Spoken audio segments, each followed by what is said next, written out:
Nagu Ron Simmons ütles, kurat. Seda oleksid Vene sõdurid karjanud, ainult et probleeme põhjustas teistsugune tamm. See tamm takistas vee voolamist Belgorodi veehoidlasse. Mis ongi tammi ülesanne? Ukraina märkas seda ja tuli välja ühe ideega. Kui tammi rünnata, uhub vesi venelased minema. Ja just seda Ukraina tegigi. Droonirünnak muutis Vene tammi hiiglaslikuks relvaks ning sellest tekkinud üleujutus on põhjustanud Putinile ja tema kaaslastele tõsiseid probleeme. 20. juulil avaldas Pepel Belgorodi Telegrami kanal selle uudise. Ukraina oli just sooritanud laastava droonirünnaku, mis põhjustas tõsiseid kahjustusi Belgorodi Šebekinski rajoonis asuvale tammile. Tamm asub Belgorodi peamisel veehoidlal ning tundub, et Ukraina sihtis seda 19. juulil. Ja see pole veel kõik. Nagu sama kanal teatas, tammi täitmist ja taastamist takistavad veelgi droonid, mis jätkavad nii tammi enda kui ka selle juurde läheneva personali ja masinate ründamist. Teisisõnu, Ukraina rünnakud pole lakanud. Nende droonid on teinud suurema osa kahjust, mida nad soovivad teha. Järgmine eesmärk on takistada Venemaal remonditöid tegemast ja rünnata kõiki sõjaväelasi, kes liiga lähedale satuvad. Ukraina soovib, et vesi jätkaks voolamist ja nagu te varsti teada saate, on vesi Venemaa jaoks juba muutumas suureks probleemiks. Aga kõigepealt kahjustustest. Medusa teatab, et umbes 30 meetri pikkune tammi ülevoolu osa on droonirünnaku tõttu kahjustatud ja vesi voolab sealt läbi murettekitava kiirusega. Ülevoolud on ohutusrajatised, mis on ehitatud kas tammi osana või selle kõrvale ning mille eesmärk on juhtida üleliigne vesi ohutult veehoidlast eemale, kui veehoidla on täis saanud. Võtmesõnaks siin on kontroll. Vesi liigub endiselt üle, ümber või läbi tammi, kuid seda juhitakse nii, et see ei tekitaks mingeid probleeme. Belgorodi tamm on sisuliselt kaotanud ühe oma ülevoolukanalitest, mis tähendab, et vesi, mida see pidi suunama, ei juhita enam sinna, kuhu vaja. Lisaks sellele näib Ukraina olevat tabanud otseselt ka teed, mis kulgeb mööda tammi harja.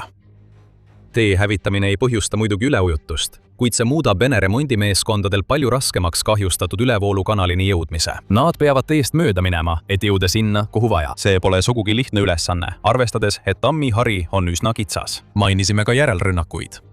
AA 21. juuli raportist selgub, et pärast peamist rünnakut saadetud droonid kahjustavad Belgorodi tammi veelgi. Tabamuse on saanud ka hüdraulikaseadmed, mis on põhjustanud veelgi suurema kontrollimatu vee väljavoolu, lisaks sellele, mille põhjustas ülevoolu hävitamine. Belgorodis kõlavad nüüd hoiatused. Võimud hoiatavad, et kui toimuvad uued rünnakud, võib toimuda tammi veelgi tõsisem purunemine, mis võib üle ujutada mitu asulat ja põhjustada tuhandete inimeste evakueerimise.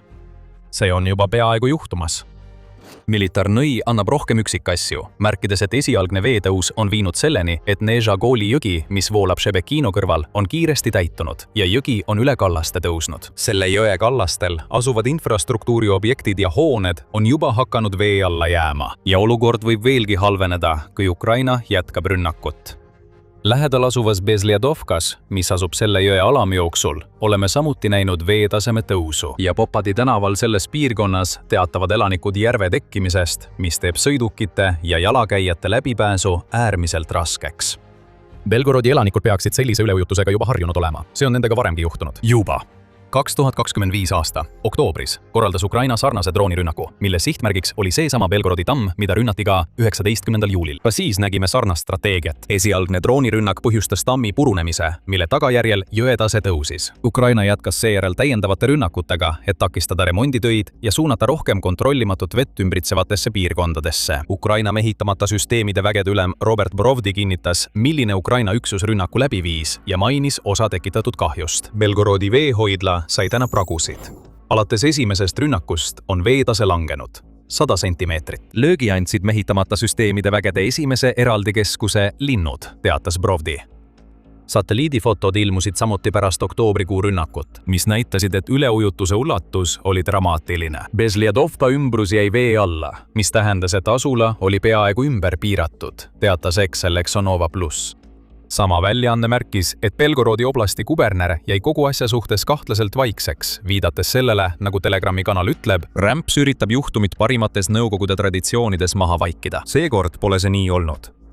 Pole võimalik eitada kahju, mida Ukraina on Belgorodi tammile juulikuu rünnakuga põhjustanud ning antakse hoiatusi võimalike evakuatsioonide kohta. Pärast oktoobrikuu rünnakut tammi vastu püsisid veetasemed lähedal asuvas veehoidlas üle kuu aja madalad. Ukraina loodab seekord sarnast tulemust. praeguseks võib sul peas keerelda nii mõnigi mure. Tundub, et Ukraina on rünnanud sihtmärki, mida paljud peaksid tsiviilobjektiks. Tõepoolest, just Belgorodi tammi ümbruse asulad on kohe mõjutatud ning Venemaa püüab seda rünnakut kujutada kui Ukraina droonivägede terrorirünnakut. Ukraina vastaks nendele muredele 2 punktiga. See on kättemaks ning Belgorodi tammil on suurem sõjaline tähtsus, kui paljud arvavad. Kättemaksust rääkides pole tammide hävitamine Venemaa jaoks midagi uut, kui ta arvab, et see võiks Ukrainat mingil moel kahjustada. Võime minna lausa tagasi sissetungi algusesse, et näha, et 2022. aasta septembris Vene raketid tabasid veehoidla tammi Lõuna-Ukraina linnas Krõvõi-Rihis. Ukraina president Volodõmõr Zelenski mõistis selle rünnaku teravalt hukka ja nimetas seda terroristlikuks. Ta märkis, et sellel tammil ei olnud mingit sõjalist väärtust. See tähendab, et Venemaal polnud selle alustamiseks mingit õigustust. See ei kehti Belgorodi tammi kohta, nagu te varsti avastate. Peaaegu aasta hiljem, 2023. aasta juunis, hävitati Hersoonis asuv Kahhovka hüdroelektrijaam. See tamm, mis on üks 6 Dnipro jõel asuvast tammist, hoidis tagasi nii tohutut veehoidlat, et kohalikud kutsuvad seda Kahhovka mereks, kuna see on nii suur, et mõnes kohas ei näe isegi vastaskallast. See rünnak oli veidi keerulisem kui varasem rünnak tammile. NATO ja Ukraina süüdistasid Venemaad tammi hävitamises, samal ajal kui Venemaa väitis, et kahju põhjustas Ukraina rünnak, teatas BBC tol ajal. Viimane tundub ebatõenäoline. See tähendaks mitte ainult seda, et Ukraina ründas omaenda taristut, vaid oleks ka seadnud tuhanded omaenda inimesed ohtu. Lisaks ehitati tamm spetsiaalselt selleks, et taluda tugevat välismõju, ütleb BBC. Seetõttu oli selle täielik hävimine tõenäolisemalt põhjustatud sisemisest plahvatusest. Ja arvestades, et Venemaa okupeeris piirkonna, kus tamm asus, tundub palju tõenäolisem, et Venemaa ise õhkis tammi, võib-olla katsega lavastada valelipu operatsioon. Siin on oluline see, et Venemaa jaoks pole tammide ründamine midagi uut. Ukraina jaoks on 19. juulil toimunud rünnak Belgorodi tammile vastus samaga. Kui Venemaa saab seda teha karistuseta, siis võib ka Ukraina rünnata tamme, et tuua sõda vastutasuks tagasi Vene rahva juurde. Kuid nagu Ukraina rünnakute puhul tavaliselt, polnud ka see viimane rünnak ainult kättemaks. Vaatamata Venemaa väidetele on Belgorodi tammil ka sõjaline eesmärk, mis teeb sellest Ukraina jaoks seadusliku sihtmärgi. Enne kui me selgitame, mis see eesmärk on, tuletame kiiresti meelde, et te vaatate sõjasaadet. Kui sa pole veel kanalit tellinud, siis mida sa ootad? Me tuume teieni iga päev videoid, mis kajastavad viimaseid arenguid Ukraina sõjas ja teistes ülemaailmsetes sõjalistes sündmustes. Ukraina rünnakust ei ole mõjutatud ainult tsiviilisikud, kes elavad Belgorodi tammi lähedal. Venemaal on piirkonnas paiknevad brigaadid. Tegelikult on neid 4, millest enamik asub Krafivka küla lähedal, mis jääb jõest allavoolu, mis Ukraina droonirünnakute tõttu üle kallaste ajab. Selle fakti saime teada Ukraina 2025. aasta oktoobrikuu rünnaku ajal tammi vastu, kui RBC Ukraina selle avalikustas. Tekkiv üleujutus mõjutas mitmeid punkreid, mida kasutasid 68, 116, 128 ja 136. Vene relvajõudude brigaadid. See annab täiesti uue vaatenurga Ukraina viimasele Belgorodi tammi rünnakule. Pea meeles, Belgorod on piiriäärne piirkond. Selle lähedus Ukrainale teeb sellest ideaalse koha, kust rünnakuid alustada ja sõdureid Ukraina territooriumile saata. 4 tervet brigaadi tammi allavoolu ei viibi Belgorodis niisama ilma põhjuseta. Nad on seal kindla eesmärgiga. Mis see eesmärk täpselt on, ei ole 100% selge. Kuid me teame, et Venemaa on kasutanud Belgorodi lähtealana rünnakuteks Ukraina vastu. 4 brigaadi ümberpaigutamine, isegi kui neid brigaade pole üleujutusega hävitatud, viib organiseerimatuse ja kaoseni, mis on Ukraina sõjategevuse seisukohalt ainult hea asi. Siin on veel üks aspekt, mida tuleb arvestada, ja see on seotud sellega, mis nüüd Belgorodi tammist massiliselt välja voolab. Vesi. Nüüd võite arvata, et Ukraina peamine eesmärk tammi ründamisel oli just see üleujutus, mis sellest on tekkinud. See on kindlasti osa sellest, kuid tegelikult on siin mängus suurem lugu, kui rääkida sellest Vene veest, mis praegu tammist välja voolab. Et sellest loost aru saada, peame taas tagasi minema 2025. aasta oktoobris toimunud Belgorodi tammi rünnaku juurde. Sel ajal üritas Venemaa vallutada rohkem territooriumi Ukraina Vovtšanski piirkonnas. 26. oktoobriks. Putin väitis, et Venemaa kontrollib umbes 70% sellest piirkonnast. Selle ülesandeks oli sellest hetkest ületada Vovtša jõgi. See oli olnud probleem. Kui see jõgi voolab, on Venemaal ületamisega tõsiseid raskusi. Siiski põhjustas väga kuiv suvi Ukrainas mõningaid probleeme, nagu selgus Ukraina 16. armeekorpuse tollasest avaldusest. Vaenlane püüdis täielikult ära kasutada võimalust ja akent. Pärast kuiva perioodi ja erakordselt kuuma suve, Siverski, Donetsi ja Vovtša jõed olid ära kuivanud, mis lihtsustas vastase logistikat. samal ajal olid varud kogutud ja puudel oli veel piisavalt lehti. Kokkuvõttes viis see tegevuse järsu kasvuni Vovtšanski suunal, seisis korpuse avalduses. Teisisõnu, Vovtša jõe veetase oli madal ja see oli peaaegu andmas Venemaale võimalust jõge palju lihtsamini ja kiiremini ületada. Ja kui see ületus oleks toimunud, oleks Venemaa saanud tungida sügavamale Vovtšanskisse. Belgorodi tammide lõhkumine saatis vee voolama nii kaugele, et see täitis jõed, mis olid kuivamas. Ükskõik millised plaanid Venemaal ületuseks olid, need nurjati. Liigume edasi 2026. aasta juulisse ja tundub, et midagi sarnast on kohe juhtumas. Ukrainat, nagu ka suuremat osa Euroopast, on suure osa suvest tabanud kuumalained. Tegelikult juhtis Ukraina mai lõpus suure osa Euroopast kuumuse poolest. Paljudes piirkondades ületas temperatuur 30 kraadi. Celsiuse järgi. Järgnesid veelgi intensiivsemad kuumalaineid, mis on pannud Ukraina raskustes energiavõrgu veelgi suurema surve alla, teatab Euronews. Kuid Ukraina suurem probleem on see, et Venemaa üritab endiselt oma vägesid Vovtša jõe üle viia. Putini sõdurid on nimetanud selle jõe vett surmalõksuks. Neid sunnitakse endiselt proovima jõge ületada, sageli 2 või 3, et läheneda Ukraina positsioonidele teisel pool. Selle jõe ületamine on võtmetähtsusega igasuguse Vene katse puhul tungida sügavamale, nii Vovtšanski kui ka laiemasse Harkivi piirkonda. Nende tegurite juures tundub, et Ukraina kordas äsja oma oktoobrikuist rünnakut Belgorodi tammile, et tagada vee jätkuv voolamine jõkke, mis hoiab Vene sõdureid eemal. Üleujutus, mis mõjutab 4 brigaadi, on küll suur asi, aga kui Ukraina suudab selle rünnakuga hoida Vene väed Vovtša teisel kaldal terve ülejäänud aasta, siis on see Ukraina territooriumi kaitsmise pikaajalises vaates veelgi suurem võit. Nii et Belgorodi veehoidla tammi hävitamine ei ole see terrorirünnak, nagu Venemaa tahab, et te arvaksite. Selle tammi hävitamine teenib mitut sõjalist eesmärki. Sellegipoolest, hoolimata kõigest eelnevast, ei saa me eirata fakti, et see rünnak mõjutab Belgorodi tsiviilelanikke. Ja kuigi Ukraina ei kavatse neid tsiviilisikuid otseselt rünnata, väidab ta ka, et surve avaldamine Vene rahvale on veel üks õigustatud sõjaline taktika, mida ta just kasutas. Kuidas nii? Rünnakute psühholoogiline mõju Belgorodi piirkonna inimestele tähendab täiendavat survet Putinile, et ta lõpetaks oma sissetungi Ukrainasse. Võib öelda, et Belgorodi inimesed on Putini näiliselt lõputus sõjajanu tõttu rohkem väsinud kui enamik teisi. Elades piiriäärses piirkonnas on nad aastaid pidanud taluma, kuidas Ukraina toob sõja nende koduuksele tagasi. 2 korral, aastatel 2023 ja 2024, sisenesid Ukraina väed Belgorodi oblastis asuvasse Kozinka külla, mis viis selleni, et osa sellest külast hävitati lahingute käigus. Linnas, mis annab oblastile nime, on püstitatud pommivarjendid. Oluliste hoonete kohale on paigaldatud droonitõrjevõrgud ning isegi bussipeatustes on tõkked. Kõik need peaksid olema ajutised, kuid üha enam tunduvad need olevat püsivad märgid sellest, et sõda, mille Putin alustas, ei ole sugugi nii ühepoolne, nagu ta väitis. Isegi praegu peavad Belgorodi elanikud endiselt kannatama Putini sõja tõttu. 7. juulil teatas Ukraina uus hääl, et veepuudus ja elektrikatkestused olid tingitud öisest rünnakust, mis põhjustas mitu tulekahju Belgorodi põhigaasitorude tootmise juhtimises. Sellised juhtumid muutuvad Belgorodi tsiviilelanike jaoks igapäevaseks ning paljud suhtuvad Ukraina viimasesse tammi purustamise rünnakusse nii ärrituse kui ka pahameelega. Veel üks märk sellest, et Putini sõda on jõudnud koju Venemaale. Võite arvata, et mainitud ärritus ja pahameel on suunatud Ukraina vastu. Lõppude lõpuks on just nemad need, kes korraldavad rünnakuid Belgorodi vastu. Siiski ei paista see nii olevat. Belgorodi sõjast väsinud elanikud on lihtsalt kogu sõjast tüdinud ja paljud on Putini peale palju vihasemad kui Ukraina peale. Sellest on märke kõikjal. 28. jaanuari raportis avaldas The Economist, et kohalik uudisteveeb Foner viis läbi küsitluse, kus Belgorodi elanikelt küsiti erinevaid küsimusi Putini sõja kohta. Umbes 25% ütles, et nad olid laastatud ja pettunud, et see üldse juhtus.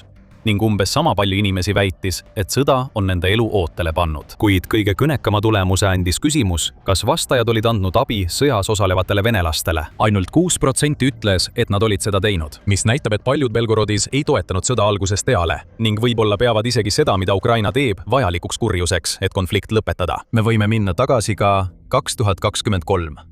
aasta maikuusse ja huvitava Newsweeki raporti juurde. Väljaanne kajastas Anton Gerašchenko kommentaare, kes oli tol ajal Ukraina siseministri asetäitja. Gerašchenko väitis, et Venemaa Vabaduse Leegioni liikmed, mis on Vene kodanikest koosnev paramilitaarne rühm, kes võitleb Putini vastu, olid talle öelnud, et mõned Belgorodis esitasid huvitavaid palveid.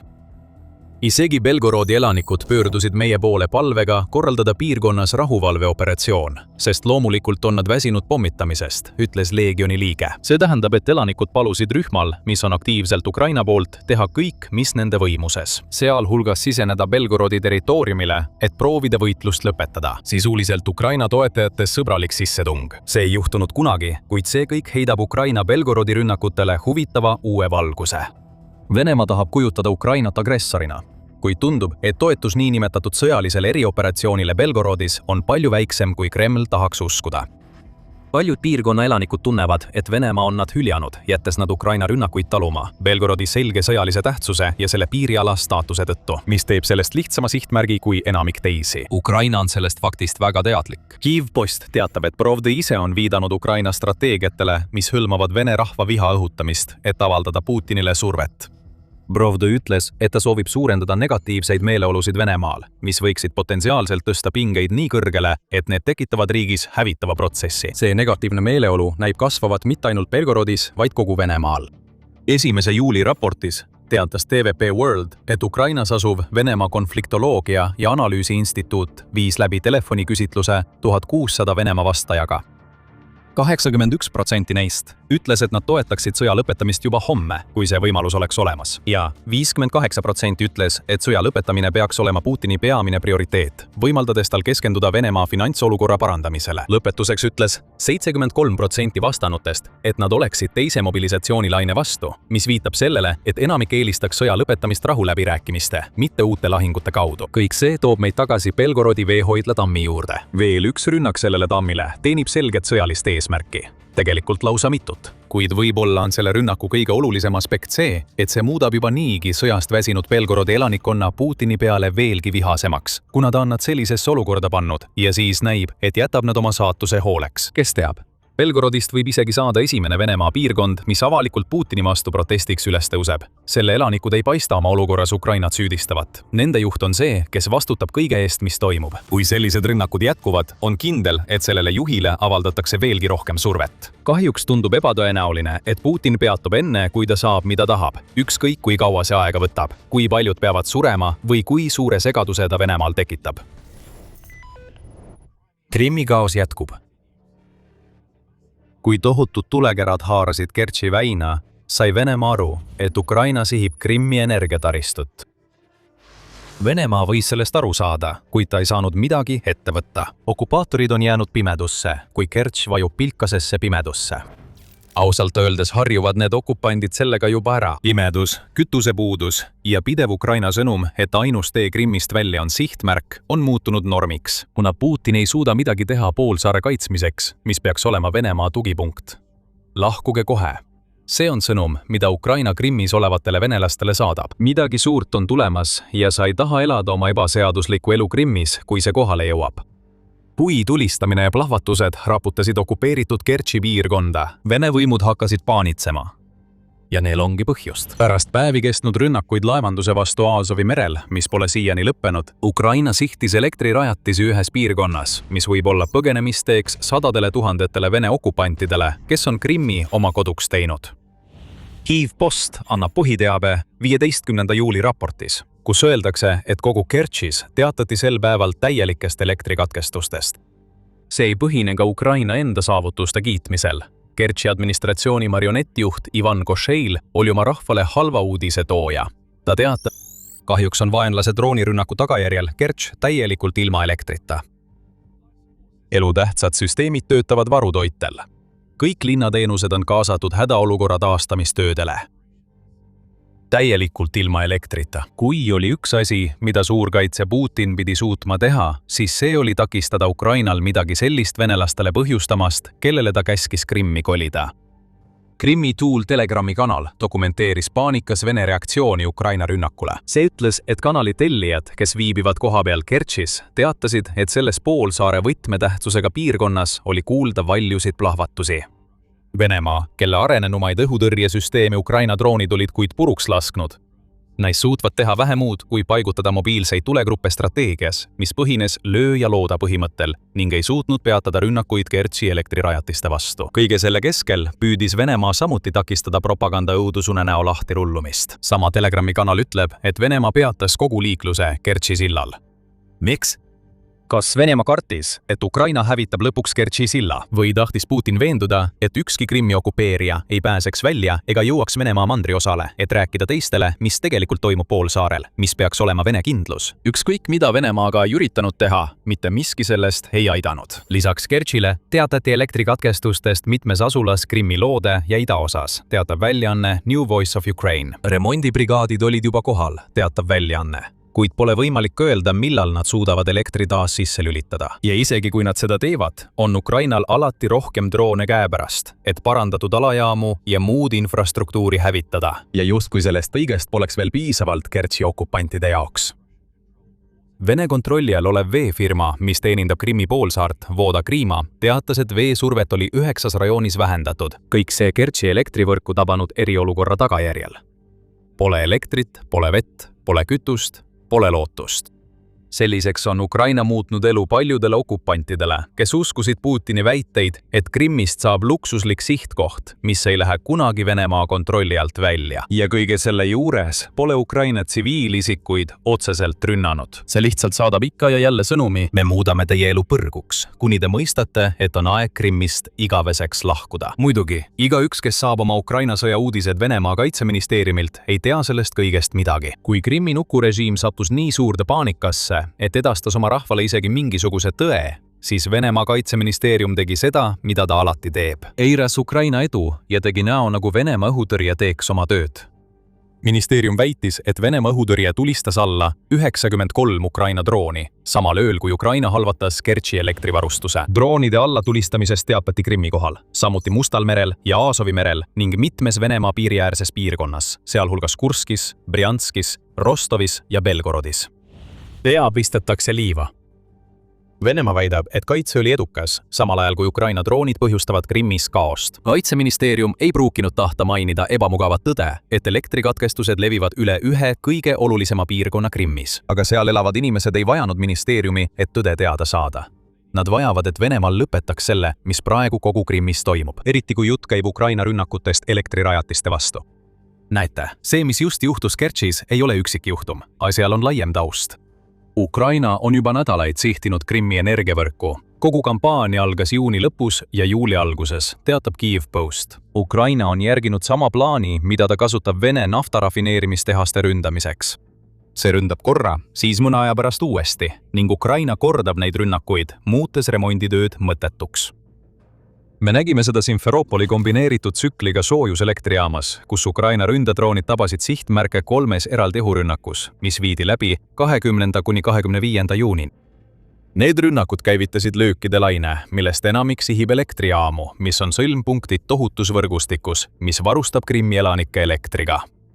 Rünnakud energiasüsteemi vastu koos pidevate elektrikatkestustega üle kogu Krimmi on lihtsalt muutunud elu osaks okupeerijate jaoks, kellele öeldi, et nad kolivad pärast Putini ebaseaduslikku 2014 aasta ülevõtmist Vene rivierale. Isegi 15. juuli tõi endaga kaasa rohkem valu. Kui Kertš maadles pimedusega, ründasid Ukraina droonid ka Balaklava soojuselektrijaama Sevastoopolis, mis on samuti korduv sihtmärk. Ukraina erioperatsioonide jõud teatavad, et selle operatsiooni jaoks saadi abi kohapealselt vastupanuliikumiselt, mis hävitas elektrijaama masinahalli ja tõenäoliselt kahjustas selles masinahallis asuva ühe Siemens SGT 5000E turbiini jahutussüsteemi. Siemens on Saksamaa ettevõte. Saksamaa on üks paljudest riikidest, kes on Venemaale sanktsioonid kehtestanud.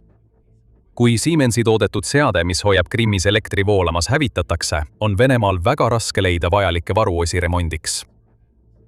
SOF ütleb sama, väites, et see üksik löök tabas tehast, mis Kyiv Independenti andmetel toodab kuni 50% Krimmis kasutatavast elektrist, on põhjustanud piisavalt kahju, et remont kestaks 2–5 kuud. Ja see ongi asja mõte. Kui rünnata täpselt, on Venemaal käes suured probleemid. Need rünnakud on avaldanud täpselt seda mõju, mida Ukraina soovib. Pärast Simferopoli tehase rünnakuid oli Krimmi marionettvalitsus sunnitud kuulutama Sevastoopolis välja eriolukorra. ära alahinda, kui oluline see on nii moraali kui ka propaganda seisukohalt. Krimm peaks olema Venemaa kindlus, kroonijuvel, mis sümboliseerib Venemaa üleolekut Ukraina üle. Ja kui Putin saaks oma tahtmise, oleks see esimene samm Ukraina territooriumi täieliku annekteerimise suunas. Krimmi kaudu pidi kulgema kogu Venemaa sissetung Ukraina itta ja lõunasse. Ja mõnda aega see nii ka oli. Aga nüüd valitseb poolsaarel paanika, sest elekter kaob, kütus saab otsa ja Ukraina droonid ei lakka tulemast. Ukraina võib nende rünnakute üle uhkust tunda, kuid tegelik kahju tehakse Putinile ja tema loodud kuvandile kui Vene rahva kaitsja. Pole ainult Kertš ja Sevastopol, mis peavad toime tulema elektrikatkestuste ja paanikas nukukuberneridega. 13. juulil teatas Ukrinform, et elektrikatkestused Krimmi Žankoi rajoonis on kestnud terve nädala järjest. Ukraina strateegia ei kahjusta ainult Vene okupante.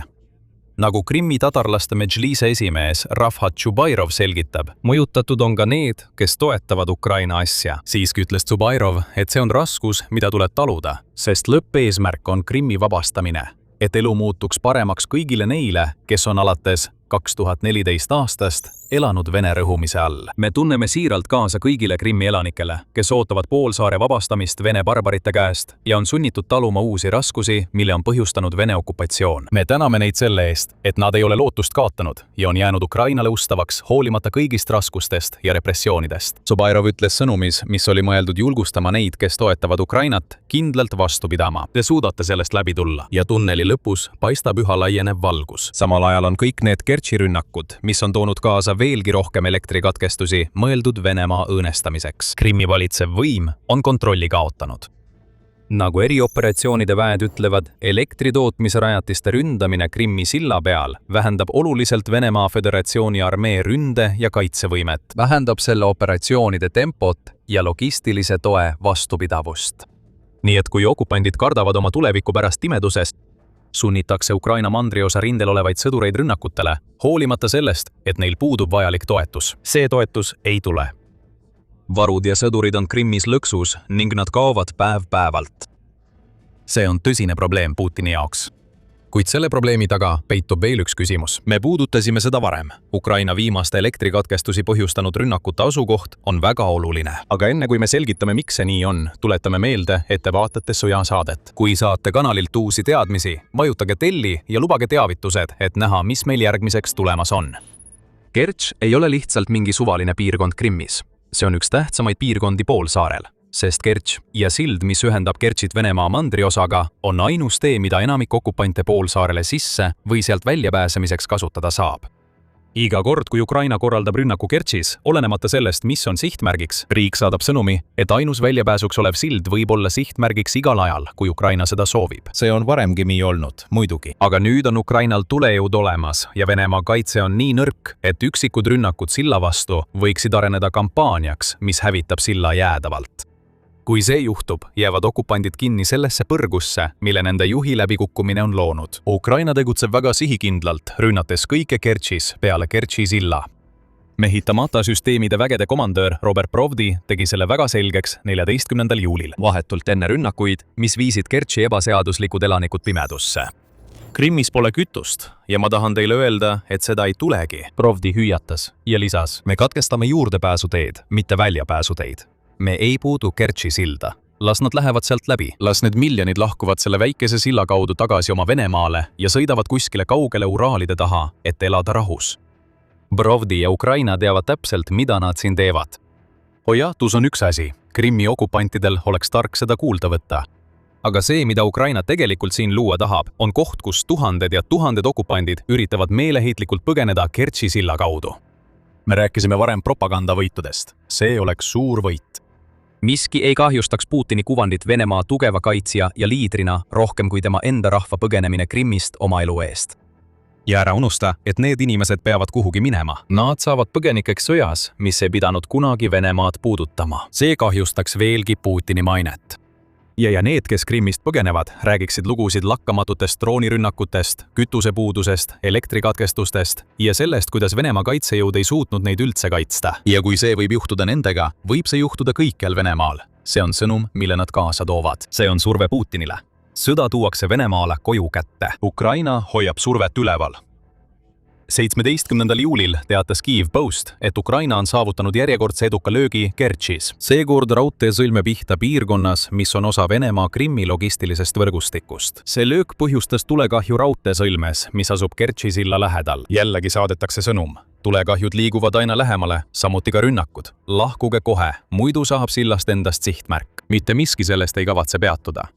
Mõned võivad kahtluse alla seada Ukraina tegevuse moraalsuse, kuid tasub korrata, et Ukraina ei ründa otseselt tsiviilisikuid. See on võte Putini käsiraamatust, mitte Ukraina omast. Tegelikult paljastab Ukraina selle, et Putini katse müüa Krimmi venelastele kui luksuslikku sihtkohta on vaid katse varjata tõsiasja, et Venemaa on muutnud Krimmi tohutuks sõjaväebaasiks, mida kasutatakse Ukraina ründamiseks.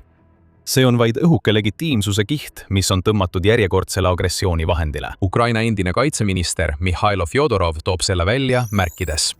Krimm on sisuliselt muutunud venelaste jaoks sõjaväebaasiks, mis võimaldab neil jätkata meie riigi lõunaosa okupeerimist ja viia vägesid ida poole. See on oluline mõista, kui arvestada, miks Ukraina praegu Krimmi sihib. Poolsaar ei ole mingi süütu territoorium, mida tabavad kütusepuudus ja elektrikatkestused. Tõsi, 100 000 Vene okupandid tunnevad seda valu, aga ärge kunagi unustage, et Krimmi kasutati hüppelauana esialgseks sissetungiks Ukrainasse. Venemaa üritab seda endiselt kasutada logistilise sõimpunktina, et varustada Ukraina mandriosa ja hinnanguliselt on poolsaarel umbes 50 000 sõdurit. Venemaa okupatsioon Krimmis ei ole sugugi süütu. Ukraina on selle fakti paljastanud ja kavatseb jätkata selle eelise ärakasutamist, mille ta on endale loonud. See, mida me just nägime Kertšis, on osa palju laiemast kampaaniast ja Ukraina annab selgelt mõista, et Krimmi jaoks on tulemas midagi suurt, millega Venemaa toime ei tule. Võib väita, et midagi suurt on juba saabunud. Al Jazeera teatab, et Ukraina mitmekuulise töö viljad Krimmi isoleerimiseks on juba küpsenud. Väljaande sõnul on Ukrainal sisuliselt poolsaare üle tulekontroll. See võimaldab Ukrainal Krimmi üha sügavamale juba olemasolevatesse elektri- ja kütusekriisidesse suruda. Nukkuvõimud ei saa selle vastu midagi teha. Isegi siis, kui Putin üritab ja sageli ebaõnnestub abi Moskvast saata, need võimud ei suuda isegi normaaloleku taastamise ajakava koostada. See, mis Krimmil praegu ongi uus normaalsus. Ja lasaks rünnakutele Krimmi enda vastu, süvendab Ukraina tekitatud probleeme, rünnates laevu Krimmi ümbritsevates vetes. Varilaevastik, mis hoiab Krimmi elus, on uppumas. 13. juuliks oli pidev igapäevaste rünnakute laine varilaevastiku naftatankerite, varustusaluste ja parvlaevade vastu, mida Venemaa kasutab varustuse transportimiseks, viinud selleni, et liikumine Kertši väinas oli praktiliselt peatunud, väidab Provdi. 16. juuliks oli Ukraina rünnanud 147 tankerlaeva Aasovi merel ja Mustal merel. 117 neist olid varustustankerid, mis toimetasid kütust Krimmi. Need rünnakud täiendavad logistilist blokaadikampaaniat Ukraina mandriosas teede, sildade ja veokite vastu, mis toovad varustust ja kütust Krimmi maismaad teid pidi. Kütus on tanklates otsa saanud ning elektrikatkestused muutuvad pikemaks ja hõlmavad suuremat osa Krimmist kui kunagi varem. Ja see kõik tekitab Putinile kaheosalise probleemi. Esiteks on Krimmi tugipunktist saanud üks Venemaa suurimaid nõrkusi – elektrikatkestused. Kertšis on vaid sümptom haigusest, mis närtsitab Krimmi. Massiline militariseerimine ja majanduslik lõimimine Venemaa mandriosaga andsid vale mulje, et Krimm on haavamatu. Aga nüüd on see Venemaa jaoks rahaneelaja. Kõik, mida Putin suudab teha, on jätkuvalt üritada kütust, sõdureid ja varustust poolsaarele saata. Kui need varud kohale jõuavad, kui nad üldse jõuavad, on nad isoleeritud. Ukraina ründab neid. Venemaa kulutab veel rohkem raha varude saatmiseks, Ukraina ründab neid jälle. Krimmi valatakse miljardeid, kuid see on ikkagi kõige haavatavam okupeeritud piirkond Ukrainas. Sõda, mis algas Krimmiga, lõpeb poolsaarega ja Vladimir Putini jaoks seisneb tema teine probleem, tema usaldusväärsuses. Oleme sellest juba rääkinud. Vladimir Putin peaks olema suur kaitsja. Alates 2014 aastast on Vladimir Putin rääkinud venelastele, et Krimm kuulub neile ja Ukraina ei saa selle vastu midagi teha. Kõik, mida me praegu näeme Kertšis ja mujal poolsaarel ning selle ümbruses, on tõestanud, et Vladimir Putin on valetaja. Nagu Jason Corcoran kirjutas 16. juuli arvamusloos ajalehele Moscow Times, tundub, et Ukraina on mõistnud midagi, mida lääs alguses ei märganud. Selleks, et Putinit nõrgestada, ei pea ta ilmtingimata Krimmi juba homme vabastama. Kui ta suudab järjekindlalt suurendada poolsaare hoidmise sõjalisi ja majanduslikke kulusid ning samal ajal hävitada selle kui Venemaa näidiskuurordi atraktiivsuse, Krimm lakkab olemast vara ja muutub koormaks. Iga kütusepuudus, tühistatud puhkus ja kahjustatud depoo õõnestab seda kuvandit, mida Putin 2014 aastal venelastele müüs. Ja see ongi kogu mõte. Okupandid, kes ei saa muud teha kui vaadata, kuidas elektrikatkestused üle maa liiguvad ja tanklad tühjaks saavad, on petta saanud. Nad näevad nüüd läbi Putini räägitud valedest, isegi kui nad ei tunnistaks seda kunagi avalikult kättemaksu kartuses, kuid seda ei saa eitada. Krimm pidi olema Putini krooni pärl. Nüüd on sellest saanud silmus Vene juhi kaelas ja ta ei saa seda silmust kaelast rebida, ilma et paljastaks Venemaa tõelise nõrkuse. Mis puudutab Kertši, siis elekter on ära ja rünnakud jätkuvad. Aga sild seisab endiselt nii kaua, kuni Ukraina seda lubab. Kui kaua Ukraina jätab okupantidele nende põgenemiste ja avatuks, on nüüd suur küsimus. Putini sümbolismil on vaid piiratud jõud. Kertši silla blokeerimine, nagu Venemaa tegi pärast Kertši rünnakuid, tekitab ainult rohkem viha. Krimmis valitseb kaos ja see kaos on vabastamise võti. See on masin, mida Vene suurtükiväelased on õppinud vihkama, kuid mida neil harva õnnestub hävitada. See on ratastel kiskja, mille Poola kinkis Ukrainale. See on ohtlik, loodud kiiruseks ja raske hävitada, kuid tal on ka oma raskusi. Täna räägime täpselt, mis see on, kui palju neid juba Ukraina käes on ja kuhu see Varssavi ja Kiievi partnerlus edasi liigub. Kõnealune sõiduk on KTO Rosomag ja nimi sobib tegelikult hästi. Rosomag tähendab poola keeles ahmi ja nagu see loom, on see asi väiksem kui teised lahinguvälja tippkiskjad, kuid loodud olema vastupidav, kiire ja praktiliselt peatamatu. Tehnilisemas mõttes on Rosomag 8-rattaveoga soomustransportöör, mis on tuletatud Soome Patria AMV-st, kuid tegelikult ulatuvad projekteerimistööd kaugemale, kui enamik inimesi arvab. Poola sõnastas oma esialgsed nõuded uuele ratastega transpordivahendile juba 1990-ndate keskel. Lõpetas need 1999 aastal ja 2004 aastaks tulid esimesed eelseeria sõidukid tootmisliinilt maha, millel oli võrreldes algsete Soome prototüüpidega kitsam kere ja suuremad propellerid. Esimesed 2 Poola armee jaoks toodetud sõidukid saabusid samal aastal mais Gdyniasse. Neile paigaldati tornid ning juunis toimunud tseremoonial anti neile ametlik nimi. Sellest ajast alates on Poola tellinud üle 1000 sellise sõiduki 16 erinevas konfiguratsioonis. Alates tavalistest soomustransportööridest kuni juhtimispunktide ja rakk iseliikuva miinipilduja süsteemini, millest räägime varsti veel. See osales esmakordselt lahingutegevuses Poola vägedega Afganistanis, kus üks neist sai otsetabamuse RPG-ga esipantsarile, kuid mürsk ei suutnud soomust läbistada. Kuid see polnud ainus kord. Poola Rosomagid talusid Afganistanis järgnevate aastate jooksul mitmeid rünnakuid. Ja kuigi see sõiduk polnud haavamatu, see varajane lahingukogemus aitas veenda Poola sõjaväge, et konstruktsioon on piisavalt hea, et sellesse edasi investeerida. See lahingukogemus on oluline, sest kõik, mida Ukraina sõdurid nüüd Donbassis ja Harkivi ümbruses sellega kogevad, põhineb otseselt õppetundidel, mille eest poolakad maksid oma verega 1,5 aastakümmet tagasi. Alustame numbrist, mis annab sellele episoodile pealkirja. Paberil on Rosomagi maksimaalseks maantekiiruseks märgitud 100 kilomeetrit tunnis. See number ilmub järjekindlalt nii Poola kui ka Ukraina allikates. See number üksi peaks juba asetama selle masina täiesti teise kategooriasse kui enamik roomiksõidukeid sellel lahinguväljal, sest ükski roomikutel sõitev masin ei suuda asfaldil sellist kiirust saavutada. Kuid on ka midagi huvitavat otse selle masina meeskonnalt, kes teenid 44. eraldi mehaniseeritud brigaadis. Kahurimees ütles meile, et tema arvates võib see masin saavutada kiiruseks isegi kuni 120 kilomeetrit tunnis. Kuid me ei suutnud seda numbrit ühegi ametliku spetsifikatsiooniga kinnitada. Me käsitleme seda pigem sõduri isikliku muljana kui kinnitatud numbrina.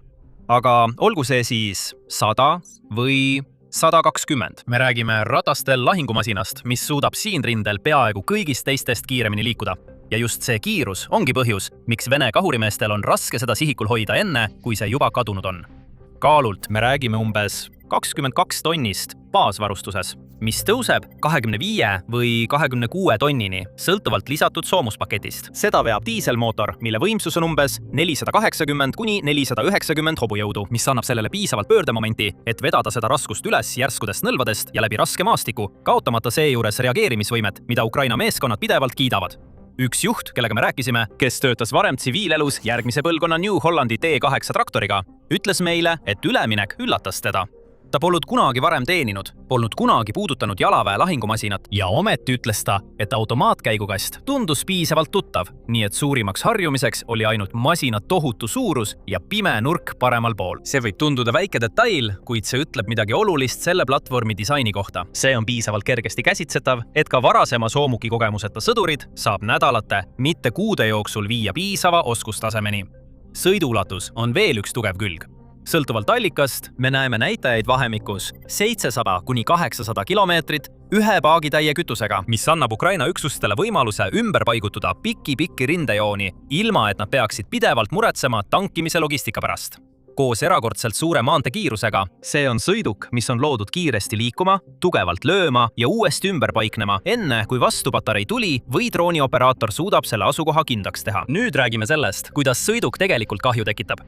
Kõige tavalisem torn, mida Ukraina rosomagidele paigaldatakse, on Itaalia disainitud Hitfist 30B 2 mehe torn, mis on ehitatud 30 mm automaatkahuri ümber, mida Ukraina meeskonnad kirjeldavad kui kiiret, täpset ja hirmuäratavat. Ühe laskuri otsene raport viitas, et see suudab tulistada 200 lasku minutis ning torni sees on peaaegu petlikult vaikne. Väljaspool, ütles ta, on olukord hoopis teine. Kahur suudab tulistada programmeeritavat õhus plahvatavat laskemoona, mis on eriti tõhus avamaal oleva jalaväe, kergete sõidukite ja isegi madalal lendavate helikopterite vastu. Seda toetab 7,62 mm kuulipilduja lähikonna kiirete ohtude vastu. Kuid on veel üks huvitav lisa, mida enamikus tabelites ei mainita. Torn varustab laskemoonaga läbi 2 eraldi kanali, mitte ühe ühise lindiga. See tähendab, et meeskond saab ühele poole laadida lõhkekillumürsud ja teisele poole soomust läbistavad mürsud ning vahetada nende vahel koheselt, sõltuvalt sellest, milline sihtmärk ilmub. Ei mingit ootamist, kuni lint läbi jookseb, ega kobamist lahingu ajal ümberlaadimisel. Kui Vene rühm ilmub avamaale, tulistatakse neid lõhkekillumürskudega. Kui mõni kergelt soomustatud sõiduk mõne sekundi pärast nähtavale ilmub, lülitutakse soomust läbistavatele mürskudele. Selline paindlikkus ongi just see, mis muudab varitsuse ühepoolseks lahinguks. Samuti tasub märkida, et see Hitfist 30B torn ei ole selle platvormi kõige uuem variant. Poola on juba välja töötanud oma mehitamata torni nimega ZSSV 30, mis eemaldab meeskonna tornist täielikult ja paigutab nad täielikult soomustatud kere sisse. See parandab oluliselt ellujäämisvõimalusi ja võimaldab kahurit hooldada ilma, et keegi peaks end sõiduki kohal paljastama. See torn ühendab sama 30 mm kahuri Spike LR tankitõrje juhitavate rakettidega ning see on konstrueeritud nii, et kui droon või killuke käivitab ühe neist rakettidest, lahvatus suunatakse väljapoole, mitte meeskonnaruumi. Poola on juba sõlminud lepingud, et varustada 10 tavalisi Rosomaake ja peaaegu 100 uuemat Rosomak L-varianti selle torniga. Kuigi seda varustust pole veel Ukrainas nähtud, vähemalt nii palju, kui me kinnitada saame, see on selge signaal, kuhu kogu see sõidukite perekond liigub ja poleks üllatav, kui sama mehitamata tornitehnoloogia jõuab lõpuks ka itta. Kaitse poolest ei püüa Rosomak olla tank, kuid see ei tähenda, et ta oleks täiesti abitu. Eesmine soomus on mõeldud peatama 14,5 mm raske kuulipilduja laskemoona ja küljed on hinnatud vastu pidama 7,62 mm püssitules. Mõned konfiguratsioonid lisavad raskema välise soomuspaketi, mis parandab oluliselt kaitset ohtude, nagu tankitõrjegranaadid ja improviseeritud lõhkeseadeldised vastu. Need täiustatud komplektid töötati algselt välja Poola sõidukitele, mis saadeti 2000-ndatel Afganistani. Sõiduk peaks samuti suutma vastu pidada 6-kilosele lõhkeaine plahvatusele kere all, mis on äärmiselt oluline, arvestades kui palju sellest sõjast peetakse nüüd maamiinide ja teede alla maetud improviseeritud lõhkeseadeldistega. Siin aga ilmnevad ka mõned puudused. Avatud allikate jäljimisprojekt Oryx on selle sõja jooksul dokumenteerinud mitu kinnitatud Ukraina Rosomaki kaotust ja Wikipedia enda arvestus toob viimaste andmete põhjal välja vähemalt 6 hävitatud ja 1 kahjustatud masina. Seega, kuigi see pole kindlasti imeline sõiduk ja keegi selles võitlejatest ei pea seda haavamatuks, peaaegu igas leitud kirjelduses, nii meeskondade kui ka avatud allikate raportites, paistab silma see, kui paljud neist masinatest jäävad tabamustele ellu. Midagi vähem kaitstud oleks sellise löögi korral hävinenud. Üks meeskond rääkis meile, et neid on korduvalt sihtinud Vene Lancet-droonid, mõnikord isegi siis, kui nad seisid ootel positsioonil rindest kaugel taga ning et need masinad on saanud kahjustada, kuid jäänud ellu. Meeskonnad on pääsenud eluga. Masinad viidi remonti ja seejärel naasid need teenistusse.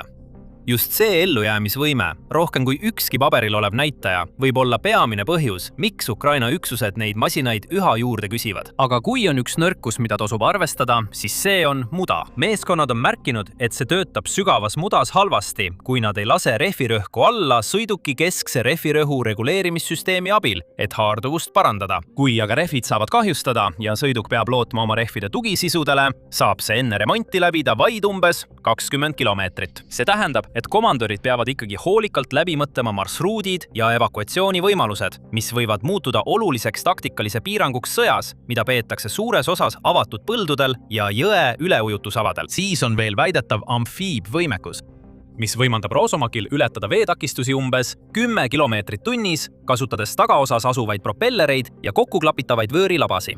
See kõlab paberil muljetavaldavalt, aga Ukraina meeskonnad soovitavad seda võimekust lahingutingimustes tegelikult mitte kasutada. Ja nii palju kui me teame, pole Ukraina väed seda ujumisvõimet selles sõjas üldse operatiivselt kasutanud. Kõigi andmete kohaselt sõiduk peaks vees vajuma märgitud veepiirini ja hästi ujuma, kuid praktiline risk sattuda tule all jõkke näib kaaluvat üles selle eelise. Samuti on olemas väljaõppevajadus, mida on lihtne alahinnata. Üks meeskonnaliige ütles meile, et juba ainuüksi tagumiste dessantuste õigesti kasutama õppimine, lukkude joondamine ja kinnituste õiges järjekorras tegemine võttis mitu päeva pühendunud harjutamist, enne kui see muutus loomulikuks. Ning alles pärast selle selgeks saamist liikus meeskond edasi tornisüsteemide õppimisele. Kui meeskonna uksed kinni kiiluvad või saavad kahjustada, on olemas varuluugid katusel. 8 taga istuvat dessantväelast saavad nende kaudu välja ronida, mis on nutikas disainiline varumeede. Aga see rõhutab, et tegemist on siiski keeruka masinaga, mille täielikuks valdamiseks kulub tõesti aega, isegi kui sõdurid on motiveeritud seda kiiresti õppima. Kas mäletate seda tsiviilisikut, kes enne mainis, et juhtimisseadmed tundusid tuttavad? Mis aga tuttav ei tundu, on kere tohutu massiivsus ja need suured pimedad nurgad, mis neil masinatel võivad olla. Mõnel juhul seda saab ületada ainult korduvate takistusradade läbimiste ja paralleelparkimise harjutustega. See on väike pilguheit sellesse, kui palju sellest sõjast peavad pidama inimesed, kes 2 või 3 aastat tagasi juhtisid traktoreid ja veoautosid, kes on nüüd NATO standardile vastavate soomukite juhtimispultide taha pandud ja kellelt oodatakse kiiret oskuste omandamist. Aga enne kui me hakkame rääkima, kuidas neid sõidukeid kasutatakse, kindlasti telli sõjasaade, et saada rohkem uuendusi ja kõike, mis puudutab geopoliitikat. Me postitame iga päev videoid, mis käsitlevad tehnilisi andmeid, taktikaid, igapäevaseid sündmusi ja põhjalikke analüüse sellest, mis sõjas täpselt toimub. Nüüd, taktikalises plaanis, selle asemel, et juhtida otseseid rünnakuid, kasutatakse Ukraina Rosomaki meeskondi pigem kaugrünnakuteks ja kiireteks varitsusteks. Nad saavad sihtmärgi koordinaadid, liiguvad positsioonile, avavad tuld selle 200 lasu minuti kiirusega kahuriga, jalaväepositsioonide või kindlustatud hoonete pihta ning tõmbuvad siis tagasi enne, kui Vene suurtükivägi või droonid jõuavad reageerida. Üks meeskond kirjeldas, kuidas nad lähenesid umbes 400 meetri kaugusele Vovtšanski lähedal,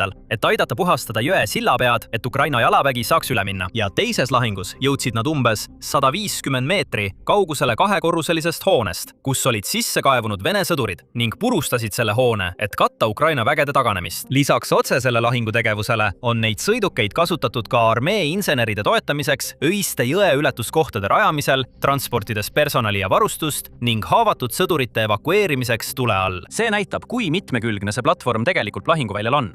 Nüüd tekib küsimus, kui palju neid sõidukeid tegelikult Ukrainas on, et seda taktikalist rolli täita. Poola valitsus teatas juba 2023 aasta aprillis, et nad tarnisid Ukrainale 200 KTO Rosomaki ning see 200 tarnitud sõiduki arv kordub pidevalt, viidates sellele, et vähemalt nii palju neid seal on. Ukraina 21. mehaniseeritud brigaad oli väidetavalt esimene üksus, mis hakkas neid sõidukeid saama juba 2023 aasta suvel ja 44. eraldi mehaniseeritud brigaad, kellelt üks väljaanne intervjuu võttis, kasutab neid nüüd samuti, mis näitab, et neid sõidukeid on tõepoolest mitmes Ukraina üksuses. Kuhu see partnerlus siit edasi liigub? Siin läheb asi tõeliselt huvitavaks, sest Poola ja Ukraina ei jää enam lihtsalt annetaja ja saaja rollidesse. Selle asemel nad liiguvad selle poole, et hakata tegelikult relvi koos tootma. 2026 aasta veebruaris Poola peaminister Donald Tusk ja Ukraina president Volodymyr Zelenski allkirjastasid Kiievis kavatsuste protokolli. See kohustab mõlemat riiki alustama relvade ja laskemoona ühistootmist nii Poolas kui ka Ukrainas asuvates tehastes, keskendudes esialgu droonidele. Tusk kirjeldas seda kui mitmekuulise töö kulminatsiooni, mille eesmärk oli kõrvaldada takistused, mis olid aeglustanud tehnoloogia ülekandmist 2 riigi vahel ning mõlemad pooled rõhutasid, et tegemist on konkreetsete järeltegevustega, mitte pelgalt sümboolse sammuga. Ja me näeme juba, kuidas see väljendub konkreetsetes programmides. Ukraina enda Pohtana iseliikuv 155 mm haubits, mis on üks riigi tõelisi kodumaise suurtükiväe edulugusid, hakatakse tootma Poolas.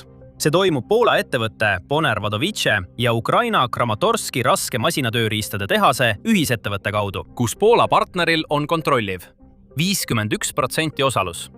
Plaan on paigaldada see Ukraina suurtükisüsteem šassiile, mis on kohandatud Poola nõuetele, mis võimaldab Varssavil asendada oma vananeva Tšehhoslovakkia disainiga Dana haubitsad.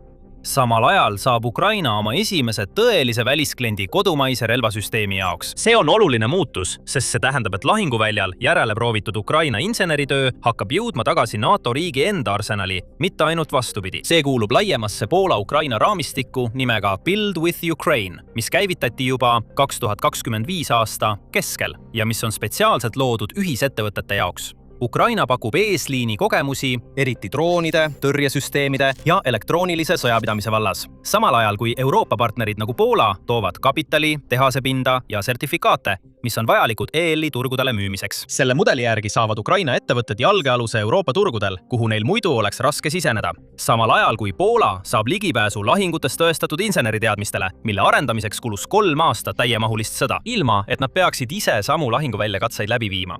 Mõnede konkreetsete valitsuste vaheliste kokkulepete osas on edasiminek väidetavalt olnud aeglasem kui loodeti. Poola ja Ukraina kaitseministrid allkirjastasid oma laiapõhjalise deklaratsiooni suhete tugevdamise kohta alles 2025 aasta septembris.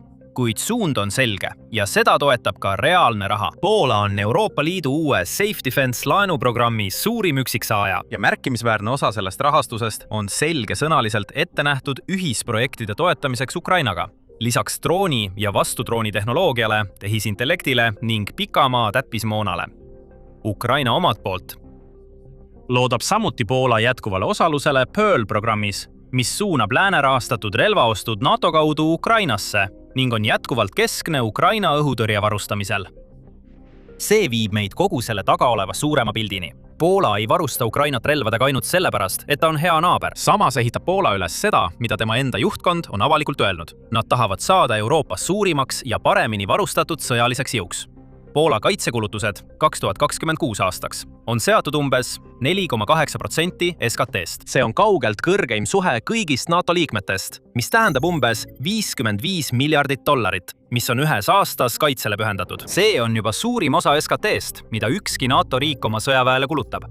Rohkem kui Balti riigid, rohkem kui Ameerika Ühendriigid ja palju rohkem kui Saksamaa, Prantsusmaa või Ühendkuningriik. Peaminister Tusk postitas, et Poolal saab olema suurim armee, suurim majanduskasv ja suurimad investeeringud kogu piirkonnas.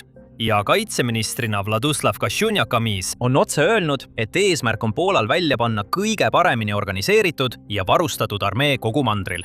See kulutamine ei lähe ainult laos seisvale tehnikale. Poola muudab samal ajal ka seda, kui palju inimesi tegelikult teenib. Valitsus on saatnud välja 100 000 meditsiinikomisjoni teateid ajateenistuse eas meestele, samuti naistele ja üle 50-aastastele kodanikele, registreerides nad sõjaväesüsteemi isegi siis, kui neid kohe välja ei kutsuta. Seda toetab uuring, mis näitas, et poolakad on järjest enam ajateenistuse poolt.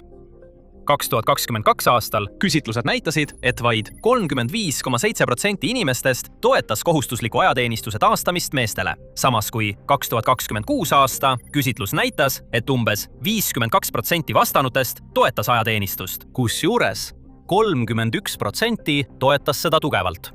Samal ajal investeerib Poola oma tööstusliku iseseisvusse viisil, mis läheb palju kaugemale kui lihtsalt välismaise varustuse ostmine. Poola relvastusgrupp sõlmis hiljuti lepingu kodumaise tehase rajamiseks, mis suudab remontida gaasiturbiinmootoreid, mis annavad jõu Ameerika Abramsi tankidele. See tähendab, et Poolast saab ainus riik Euroopas, kes suudab neid mootoreid hooldada, ilma et neid oleks vaja tagasi Ameerika Ühendriikidesse saata. Poola on samuti saatnud orbiidile oma enda luuresatelliidid ning liigub edasi oma esimese tuumaelektrijaama rajamisega, mille ehitust loodetakse alustada 2028 aastal. Rahastuse poole pealt sai Poolast just esimene riik, kes tegelikult allkirjastas oma laenulepingu EL-i uue Safe Defense programmi raames, saades ligi $44 miljardit. Umbes $45 miljardit, mis on kaugelt suurim eraldatud summa kõigist liikmesriikidest, edestades Rumeeniat, Prantsusmaad ja Itaaliat. Ligikaudu 2/3 selle raha eest ostetud varustusest peab tulema EL-i, Euroopa majanduspiirkonna või Ukraina tarnijatelt. Ja Poola ametnikud on selgelt öelnud, et märkimisväärne osa sellest rahast läheb otse ühisprojektidesse Ukrainaga. Lisaks investeeringutele droonidesse ja droonitõrjesüsteemidesse, tehisintellekti ja kaugmaa täppismoona. Sinna jõudmine polnud aga sugugi sujuv. Poola president pani alguses rahastamismehhanismi osale veto suveräänsuse pärast ja Varssavil tuli selle tulemusena rahaliikumise struktuuri muuta, mis tuletab meelde, et isegi riigis, mis tegutseb nii jõuliselt kaitsevaldkonnas, on poliitilised vaidlused selle kõige rahastamise üle endiselt tõsised. Kui ühendada see siseriiklike kaitsekulutuste kasv SAFE laenuprogrammi ja jätkuvate F-35 hävitajate ostudega, Abramsi tankid ja Lõuna-Koreast toodetud süsteemid, mille poole Poola on üha enam pöördunud, kuna nende tarneajad on kiiremad kui lääne tarnijatel, ja kiiresti kasvav kodumaine relvatööstus, mis nüüd toodab relvi koos Ukrainaga. Ja see, mida me näeme kujunemas, ei ole ainult toetus Kiievile, vaid tõeliselt tõsise sõjalise jõu esilekerkimine NATO idatiival, mille enda taasrelvastumine ja toetus Ukrainale on muutunud ühe ja sama projekti 2 küljeks. Venemaa on kulutanud üle 1500 päeva püüdes vallutada üht väikest Ukraina küla. Tankid, suurtükivägi, droonide parved, tuhanded sõdurid.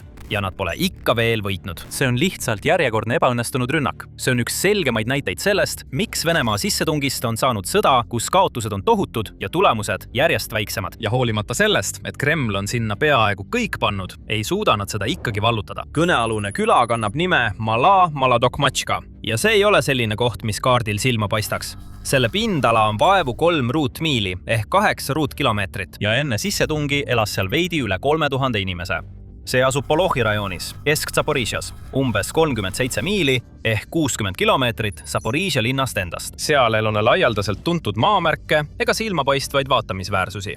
Enne sõda oli see koha peal kõige tuntum oma tellisetehase poolest, kus paljud elanikud kunagi töötasid. Lühidalt öeldes on see väga sarnane paljudele teistele Ukraina asulatele, mis on üle kogu riigi laiali ja sõja jooksul on Vene väed vallutanud neist sõna otseses mõttes sadu. Ometi on seda paika, mis esmapilgul tundub täiesti märkamatu, võrreldud mõne kõige kuulsama kohaga sõja ajaloos, alates Kartaagost kuni Konstantinoopoli, Leningradi, Aleksandria, Trooja ja Verdünini. Miks? Sest on osutunud peaaegu võimatuks, et Venemaa suudaks selle vallutada ja kontrollida. Tankid, mürsuud, rünnakrühmad ja soomuskolonnid. Kreml on visanud kõik, mis neil on, selle pisikese koha pihta, kuid tulutult. Tänaseni on see endiselt Ukraina kontrolli all. Et mõista, kuidas ja miks, peame vaatama tagasi küla teekonnale, alates sissetungi algusest. Sest Maladokmatška sai üsna kiiresti tunda Vene armee raevu. Tegelikult on see olnud lahingute eesliinil juba sõja alguspäevadest saadik, kui Kremli väed tungisid Zaporižjasse ja vallutasid kiiresti 10 väikeseid linnu ja külasid, mis polnud lihtsalt nii suureks rünnakuks valmis. Tollal oli Maladokmatška lihtsalt järjekordne nimi, üha kasvavas nimekirjas asulatest, mis langesid Venemaa kätte, kuna tundus, et Putin saab täpselt seda, mida ta tahab, ja tema niinimetatud sõjaline erioperatsioon osutub vaieldamatuks eduks. Kuid järgnevatel nädalatel suutis Ukraina olukorra stabiliseerida. Nende sõjavägi ja kodanikud tõusid üles ja hakkasid vastu, tõrjudes sissetungijaid, surudes venelased tagasi ning vallutades tagasi paljud neilt jõhkralt ära võetud asulad, sealhulgas Maladokmatška. Kuid sellega lugu ei lõppenud. 2022. aasta juuniks küla sattus tugeva tule alla, kui Vene mürsud sadasid ülevalt alla. See oli juba enne sõda väike ja hõre asula, kuid Venemaa pommitamine jättis sinna väga vähe püsti. Kodud ja hooned, mis olid seal seisnud aastakümneid ning üle elanud varasemaid tragöödiaid, nagu Ukraina näljahäda ja natside okupatsioon Teise maailmasõja ajal, olid nüüd rusudeks muutunud. Üks neist oli Maladokmatška nõukogu hoone ning ka lähedal asuv vangla, mis oli sõja alguses evakueeritud, sai tõsiselt kannatada. Oma kodu tule all nähes olid paljud kohalikud sunnitud põgenema ning elanike arv langes kiiresti mitme tuhande pealt vaid mõnesaja inimeseni. Paljud neist olid kas vanad, halva tervisega või lihtsalt ei tahtnud lahkuda paigast, kus nad olid üles kasvanud. Paljudel neist olid seal ju terve elu jooksul kogunenud õnnelikud mälestused ning hiljem on nad jaganud ajakirjanikele lugusid sellest, kuidas külaelanikud veetsid suure osa ajast just oma külas. Mängides muusikat, lauldes laule, hoolitsedes aedade eest ja suheldes naabritega. Tollal näis, et Venemaal ei ole erilisi raskusi Maladokmatška taasvallutamisega ja neile rahulikele, rõõmsatele lugudele lõplikult lõpu tegemisega. Ja hoolimata sellest, et küla oli nii väike ja pommitamise tõttu peaaegu hävitatud, oli sellel siiski oluline strateegiline väärtus Kremlile alluvate vägede jaoks, kuna see asus otse TO 815 maantee kõrval. See oli oluline kohalik logistiline tee, mis ühendas Orihhivi ja Polohi. Kui Venemaa suudaks vallutada Maladokmatška, saaks ta kasutada seda hävitatud asulat hüppelauana edasiseks kedenemiseks piirkonnas, liikudes edasi väravalinna Orihhivi suunas, lõppeesmärgiga vallutada ka piirkonna pealinn ise. Nagu ütleb Dmitri Belik, Ukraina 118. eraldi mehhaniseeritud brigaadi kommunikatsioonijuht, kelle üksus on seda piirkonda alates 2023. aastast kaitsnud. Malatokmaška on Orehiivi lõunavärav. Kui värdjad suudavad külasse sisse tungida ja tugevdada seda täiendavate drooniüksustega, muudavad nad elu linnas veel palju painajalikumaks, kui see juba on. Ometi muutuvad päevad nädalateks ja nädalad kuudeks ning venelased ei suuda ikka veel küla vallutada. 2023. Aasta kevadeks oli see paik varemetes. Enamik maju oli hävitatud. Kraatrid olid seal, kus kunagi kasvasid lilleaiad ja õunapuud ning tänavad olid täis rususid. Need, kes otsustasid jääda või kellel polnud muud valikut kui piirkonda jääda, pidid elama pideva pommitamise ohuga ning samal ajal toime tulema ilma kõige elementaarsemate asjadeta nagu puhas vesi või elekter oma kodudes. Nad veetsid suure osa oma päevadest ja öödest keldrites varjudes, kuid vähemalt olid piirkonnas sõdurid, kes neid kaitsesid. Droonimeeskonnad varjusid vanas vanglas ja lähedal asuvates kortermajades, lastes oma mehitamata õhusõidukid UAV-d õhku, et ümbritsevat ala jälgida ning rünnata Vene objekte ja vägesid, kes julgesid liiga lähedale tulla. Ja 2023. aasta 7. juunil Ukraina otsustas, et on aeg viia see järgmisele tasemele. Relvastatuna uute relvadega oma lääne liitlastelt alustasid Ukraina 47 ründebrigaad ja 33 mehhaniseeritud brigaad ulatusliku vastupealetungi, mille eesmärk oli tõrjuda venelased Malatokmaška juurest eemale ja kogu Zaporižjast välja. Kahjuks ei vastanud nende taktikad alguses päris nende ambitsioonidele. Avapauk osutus katastroofiks. Kogu Ukraina tankikolonn sattus tankitõrjerakettide tule alla, kui nad üritasid ületada miinivälja vahetult külapiiride taga. Kogu sai kahjustada või hävitati 25 sõidukit, sealhulgas 5 Leopard 2 tanki ning sõdurid olid sunnitud oma masinad maha jätma, lohistades end ja oma haavatud kaaslasi meeleheitlikult turvalisusesse. 3 järjestikust päeva üritas Ukraina venelasi tagasi tõrjuda, kuid ebaõnnestus, sattudes tugeva tule alla ja olles sunnitud iga kord taanduma. Ja nende kaotuste ulatus oli nii tõsine, et paljud sõjalised eksperdid hakkasid tõsiselt kahtlema Ukraina võimes end kaitsta, isegi lääne toetusega. Kuid, nagu viimased aastad on tõestanud, on Ukrainal erakordne võime kahtlejatele vastupidist tõestada. Pärast esialgset pettumust Ukraina väed koondusid ümber ja muutsid taktikat, mis viis peagi palju positiivsemate tulemusteni. Kuu lõpupoole brigaadikindral Oleksii Romov teatas, et Ukraina väed olid piirkonnas tagasi võitnud ligi 2 miili territooriumi. See polnud küll palju, aga siiski midagi ning nii algas pikk positsioonisõja periood, kus mõlemad pooled vahetasid lööke, kuid kumbki ei saavutanud erilist edu ega kaotanud oluliselt territooriumi. Olukord muutus ummikseisuks, kus Vene väed üritasid erineval moel Malatokmaška poole suruda ja rünnata, kuid leidsid end pidevalt olukorrast, kus nad ei suutnud saavutada selliseid suuri edusamme, nagu nende ülemad nõudsid. Nad proovisid erinevaid taktikaid, alates tankide ja jalaväe lahingumasinate saatmisest kuni droonide ja väikeste kahurilihaks saadetud sõdurisalkade kasutamiseni. Miski ei toiminud. Ja see kõik oli sellepärast, et Malatokmaškal oli ainulaadne omadus, mis eristas seda paljudest teistest Ukraina asulatest. Ema looduse enda poolt antud eriline kingitus, mis muutis selle küla kaitsmise oluliselt lihtsamaks ja vallutamise palju raskemaks kui lugematutel teistel. Aga enne kui me täpselt selgitame, mis see oli, siis kui selline ülevaade sind huvitab, siis kindlasti telli sõjasaade. Me teeme selliseid analüüse iga nädal. Nüüd Malatokmaška vastupidavuse põhjuseks on geograafia ning see seostub ühe vanima ja tähtsaima sõjalise õppetunniga läbi aegade. Sõja ajal on kõrgemal asuv maa hindamatu eelis. Küla ise asub madalikul orus, kuid seda ümbritseb kõrgem maastik. Nende kõrgendike kontroll annab võimaluse jälgida miilide kaugusele igas suunas, muutes selle piirkonna strateegiliselt tähtsaks. Niile, kes hoiavad seda kõrgendikku, muutub vaenlase liikumiste jälgimine ja avastamine erakordselt lihtsaks. Pole vahet, mida Venemaa teeb, kas saadab tanke, sõdureid või mootorrattaid. Malatokmaška kaitsjad näevad neid juba kaugelt tulemas. Nad saavad jälgida nende liikumist, täpselt määrata nende asukoha, ennustada, kus nad mõne minuti pärast on ja toetuda oma suurtükiväelastele ning droonipilootidele, et nood vaenlase üksused hävitaksid. Tänu kõrgemale positsioonile on nad alati ühe sammu võrra ees ja neid on peaaegu võimatu ootamatult üllatada. Lisaks sellele on asjaolu, et nad on suutnud Malatokmaška nii kaua kaitsta, võimaldanud neil rajada arvukalt kaitseliine. Külakeses on nad leidnud parimad peidupaigad ja varitsuspaigad, pannud miine asulat ümbritsevatele põldudele ja suunanud venelased mööda ilmselgeid radu, mida on lihtne jälgida. Seega ei tohiks olla üllatav, et küla jäi kogu. 2023 aasta jooksul Ukraina kontrolli alla, 2024 aastal ja ka sügavale 2025 aastasse. Kuid 2025 aasta lõpupoole juhtus midagi, mis ähvardas küla loo hoopis teises suunas pöörata. See oli täpsemalt 20. oktoobril, kui Venemaa hakkas survet suurendama. Kremli oli andnud käsu. Rindeväed pidid muutuma agressiivsemaks ja vallutama võimalikult kiiresti võimalikult palju territooriumi, eriti Zaporižžja piirkonnas. Sinna saatis Moskva suure mehhaniseeritud kolonni, mis koosnes 4 tankist, 12 jalaväe lahingumasinast, 8 soomustransportöörist ja 2 Tigeri liikuvusmasinast, kokku 26 soomukist, et vallutada Malotokmatška lõplikult. See katse läks umbes sama hästi kui Ukraina esialgne vastupealetung 2023 aastal, sest peaaegu kogu kolonn häritati droonide ja suurtükitule poolt. Kaadrid sündmuspaigalt näitasid põlenud vrakke ja suitsevaid skelette Vene tankidest ja jalaväe lahingumasinatest. Ukraina teatas samuti, et rünnakus hukkus üle 30 Vene sõduri, mis koos paljude teiste katsetega küla vallutada tähendab, et Venemaa on seda väikest asulat vallutada üritades ja läbi kukkudes kaotanud üle 2000 elu. Paljuski on see suurema konflikti mikrokosmos. Paljudes teisteski kohtades rindejoonel on Venemaa raisanud tanke, sõidukeid ja tohutul hulgal sõdureid oma eesmärkide saavutamiseks. Kuid ikka ja jälle Ukraina on leidnud viise nende peatamiseks.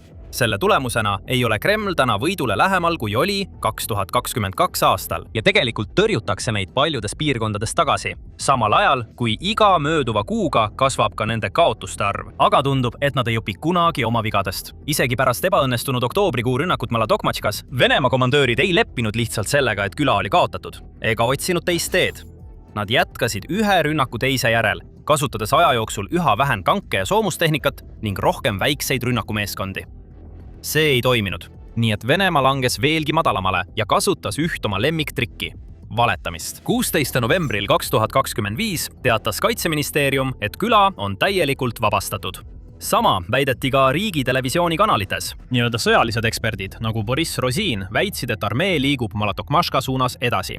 Oli ainult üks probleem, mitte miski sellest ei vastanud tõele ja Ukrainal oli tõendid, mis seda kinnitasid. Tegelikult koostas üks riigi juhtivaid meediaagentuure United24 videoklippide seeria, kus see sama ekspert esitas täpselt sama väite kuust kuusse, alates maist 2025 kuni aprillini 2026. Korduvalt väitis ta, et Venemaa on päevade kaugusel Malotokmatška vallutamisest. Iga kord oli see vale. Ukraina jätkas asula kontrollimist isegi 2025 aasta raskete viimaste kuude jooksul ja teeb seda ka 2026 aastal. Tegelikult tähistas küla hiljuti märkimisväärset verstaposti. Üle 1500 päeva, ilma et venelased oleksid selle vallutanud. Nagu United24 märgib, asetab see selle ajaloo pikimate piiramiste osas sellistest kohtadest nagu Kartaago ja Leningrad ettepoole. Need teised näited olid tohutud ja erakordselt hästi kindlustatud linnad. Kuid hoolimata nende suurusest ja kindlustustest olid isegi need legendaarsed piiramised lühemad kui lahing selle pisikese küla pärast. Ja vähemalt praegu ajalugu kirjutatakse endiselt selles väikeses Ukraina nurgas. Näiteks 24. juunil 2026 teatas Ukraina lõunapoolsete kaitsejõudude pressiesindaja Vladislav Vološin peatas, et Venemaa jätkab endiselt rünnakuid küla lähedal, kuid pole taas suutnud saavutada märkimisväärseid edusamme. Eelmisel nädalal proovis vaenlane mitu päeva järjest Ukraina kaitsejõude Malotokmatška juurest eemale tõrjuda ja üritas asulasse siseneda. Selleks korraldasid nad ühel korral isegi suuremahulise rünnaku, kasutades kergeid mootorsõidukeid. Järgmisel päeval üritas vaenlane taas tormijooksuga vallutada Ukraina kaitsejõudude positsioone asulas, kuid ei suutnud vallutada ainsatki meetrit. Selles rindelõigus ei saavutatud mingit edu. Mõni päev varem, juuni lõpus, liikus terve rühm, sõites rohkem kui 20 mootorrattal ja 10 ATV-l, mis olid varustatud sahkadega, üritas rajada tee läbi asulat ümbritsevate miiniväljade. Nad kasutasid ka elektroonilise sõjapidamise süsteeme, et proovida neutraliseerida Ukraina drooniparvi. Nemad ebaõnnestusid täielikult. Ukraina kaitsjad hävitasid kogu rünnakurühma, tappes või haavates hinnanguliselt 36 sõdurit, ise ühtegi kaotust kandmata. Vaatamata lugematutele ebaõnnestumistele, märgib Vološin, on Venemaa endiselt täielikult pühendunud küla ründamisele. Kuid Kremlil on üha raskem oma rünnakuid korraldada. Selleks, et mehed üldse asulale piisavalt lähedale jõuaksid, pidid Vene komandörid esmalt oma väed läbi niinimetatud tapatsooni toimetama, kus Ukraina ründe- ja pommitajadroone patrullivad taevas, otsides ja hävitades kõiki vaenlasi, kes nende vaatevälja satuvad. Nii et kuigi Malotokmatška ümbrus on endiselt väga ohtlik rindelõik, paistab see Venemaa jaoks olevat palju ohtlikum kui Ukraina jaoks. Ja see on võib-olla kõige rängem süüdistus Moskva sõjaväe kohta alates sõja algusest. See peaks olema planeedi teine tugevaim sõjaline jõud. Sellel peaksid olema maailma tipptasemel tankid, võitmatu suurtükivägi ning peaaegu lõputud pommide, laskemoona, droonide ja padrunite varud. Sellel peaksid olema ühed kõige karmimad sõdurid üldse. Karastunud ja kogenud veteranid, kes on enam kui valmis oma elu ohverdama ema Venemaa eest ja maksma oma kodumaa teenistuses kõrgeimat hinda. Ometi ei suuda see vallutada Malatokmatškat. Ja see ei ole suur linn. See pole isegi linnake. Seda ei ehitatud piiramisele vastu pidama. See loodi selleks, et pakkuda mõnele tuhandele inimesele rahulikku ja meeldivat kodu. Ometi on sellest saanud tõeline kindlus, millest räägitakse samas lauses Rooma ja Jeruusalemmaga. See ei tohiks juhtuda. See on vastuolus igasuguse loogika ja mõistusega. See lihtsalt ei klapi kokku. Kuid fakt jääb faktiks. Üks maailma paremini rahastatud ja varustatud armeesid pole suutnud vallutada väikest küla. See pole lihtsalt end piinlikuks teinud. See on purustanud pikaajalise piiramatu võimuillusiooni, mida Putin on aastaid üles ehitanud. Ta ehitas hoolikalt üles ja levitas narratiivi, et Venemaad tuleb karta ning et Moskva võimas sõjamasin rebib tükkideks iga vastupanu, mis julgeb talle vastu astuda. Ja see sama illusioon tekitas kogu maailmas šokilaineid, kui Venemaa alustas oma sissetungi 2022 aasta veebruaris. Kogu maailm uskus seda ja arvas, et sõda saab olema kiire ja lihtne võit Kremlile. Aga tasapisi see illusioon lagunes ja hakkas ilmnema Venemaa tegelik haavatavus ning alandav reaalsus. See haavatavus pole kusagil nii selgelt näha kui Malatokmatška külas, kus Ukraina 118. eraldi mehhaniseeritud brigaad jätkab kaevumist, kaitseb oma maad ja tõrjub üht Vene rünnakut teise järel. Aeg-ajalt tuleb Ukrainal välja strateegia, mis esmapilgul tundub hullumeelne. Aga toob imetlusväärseid tulemusi, kui see ellu viiakse. Praegu näeme üht sellist strateegiat tegevuses. Ukraina on leidnud Vene sõjamasina kõige kummalisema nõrga koha ja ründab seda innukalt. Need ei ole naftarafineerimistehased. Siin ei näe te rünnakuid naftabaasidele, kütuseveokitele ega varustustranspordile. Ukraina on sihikule võtnud Venemaa postivõrgu. Ja sellega tagab Ukraina, et iga venelane kannatab nii palju, et pöörab Putini vastu tema hullumeelse sissetungi pärast.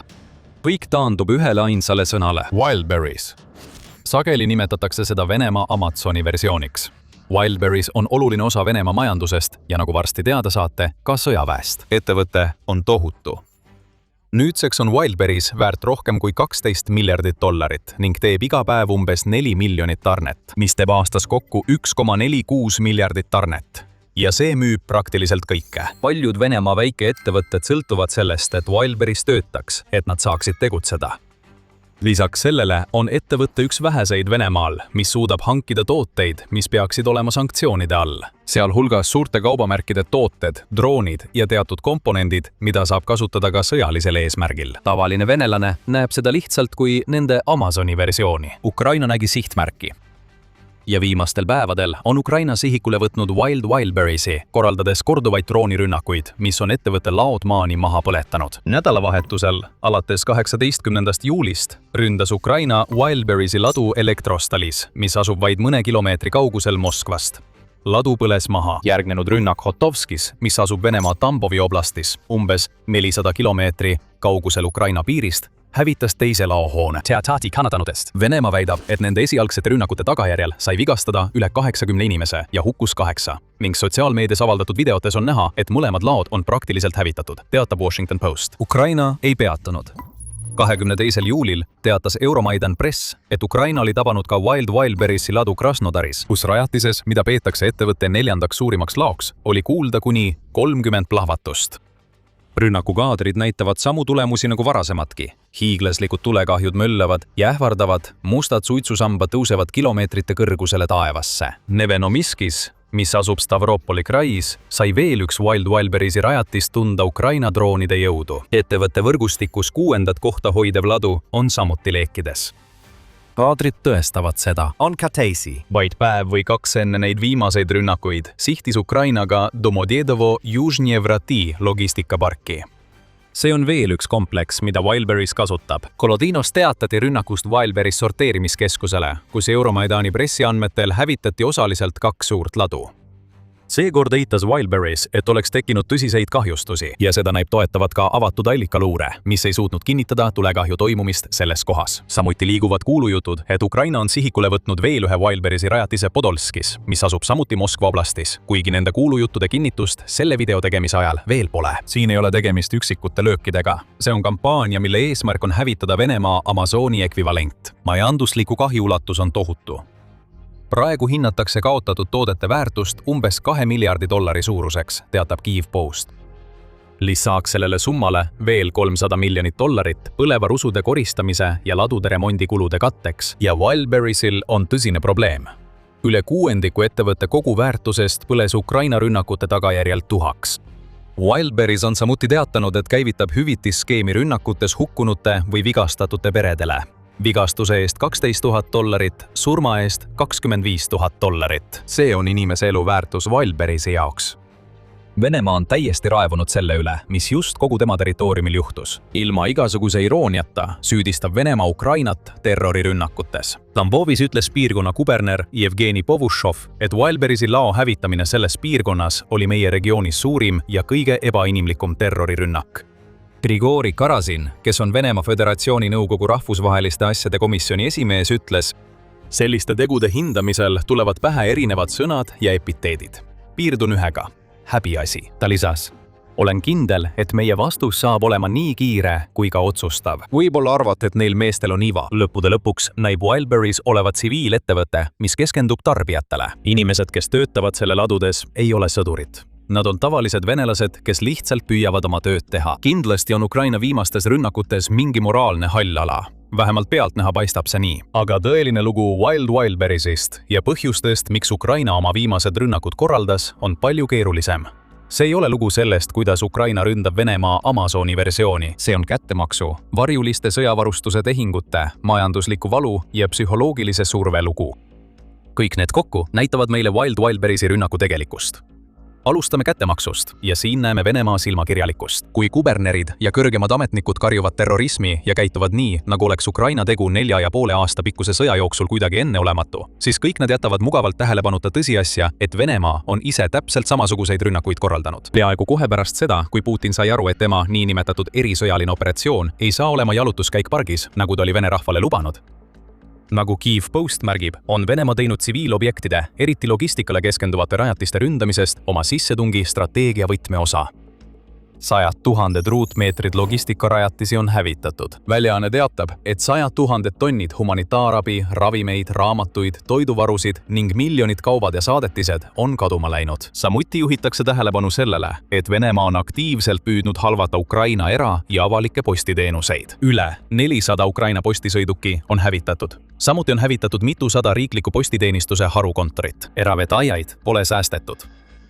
Nova Pošta, mis on üks Ukraina suurimaid eralogistikaettevõtteid, on kaotanud 400 sorteerimiskeskust, terminali ja harukontorit, mille tagajärjel on hukkunud 26 inimest. Tegelikult hävitas Venemaa ettevõtte suurima sorteerimisterminali Kiievis vaid umbes kuu enne seda, kui Ukraina sihikule võttis Wildberriesi. Venemaa on sihikule võtnud ka ettevõtete nagu Epicenter, toidukaupade jaemüüja ATB, Silpo, supermarketi kett ja Fossi Cash and Carry Company poolt juhitud ostukeskused ja jaotuskeskused. Ainuüksi viimase aasta jooksul on Vene rünnakud hävitanud üle 500 000 ruutmeetri Ukraina ladusid ja postiterminale, lisab Kyiv Post. Nii et kui Venemaa karjub terroristid, terrorism, siis Ukraina vastus on vaadake peeglisse. Just Venemaa seadis standardi, kui asi puudutab eravalduses olevate logistikaobjektide ründamist. Just Venemaa väitis esimesena, et ta korraldab neid lööke selleks, et hävitada sõjatehnikat ja takistada Ukrainal sanktsioonide all olevatele kaupadele ligipääsemist. Ukraina näeb seda, mida ta praegu Wildberriesiga teeb, lihtsalt ammu hilinenud kättemaksuna selle eest, mida Venemaa on juba üle 4 aasta teinud. Nagu Ruslan Levajev, kes on sõjaanalüütik konfliktide luuremeeskonnas, ütleb Washington Postile, me näeme siin ise toimivat kättemaksuspiraali.